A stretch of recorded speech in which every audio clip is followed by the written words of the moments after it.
સંજેલીમાં વિશ્વ આદિવાસી દિવસની ઉજવણી માટે આદિવાસી પરિવાર દ્વારા મીટિંગનું આયોજન. સંજેલી તાલુકામાં 9 ઓગસ્ટ વિશ્વ આદિવાસી દિવસની ઉજવણીને ધ્યાનમાં રાખીને સંજેલી આદિવાસી પરિવાર દ્વારા વિશેષ મીટિંગનું આયોજન કરવામાં આવ્યું હતું.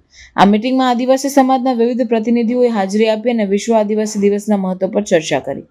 મીટિંગમાં સમાજના હિત, અધિકારો અને પરંપરાગત સંસ્કૃતિના રક્ષણ અંગે મહત્વપૂર્ણ મુદ્દાઓ ઉઠાવવામાં આવ્યા. આ પ્રસંગે સમાજના આગેવાનો અને યુવાનોને એકતા અને જાગૃતિ માટે પ્રેરણા આપવામાં આવી. મીટિંગમાં વિશ્વ આદિવાસી દિવસને ઉજવવા માટે વિવિધ કાર્યક્રમો અને રેલીનું આયોજન કરવાની પણ ચર્ચા કરવામાં આવી. આદિવાસી સમાજે પોતાના હક અને ઓળખ માટે એકતા જાળવવાની અપીલ કરી.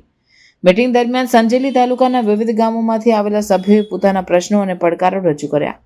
ખાસ કરીને શિક્ષણ, આરોગ્ય, જમીન અધિકાર અને રોજગાર જેવા મુદ્દાઓ પર ચર્ચા થઈ. આગેવાનો દ્વારા સરકાર અને તંત્ર સુધી સમાજની માંગ અને સમસ્યાઓ પહોંચાડવાની ખાતરી આપવામાં આવી. આ મીટિંગથી સંજેલીના આદિવાસી પરિવારમાં એક નવી જાગૃતિ અને એકતાનો સંદેશ પ્રસરી રહ્યો છે. વિશ્વ આદિવાસી દિવસને ઉજવવા માટે ગામમાં રેલી, સાંસ્કૃતિક કાર્યક્રમો અને જાગૃતિ અભિયાન યોજવાની તૈયારી શરૂ થઈ છે, જેથી સમાજના હિતમાં વધુ મજબૂત અવાજ ઉઠાવી શકાય.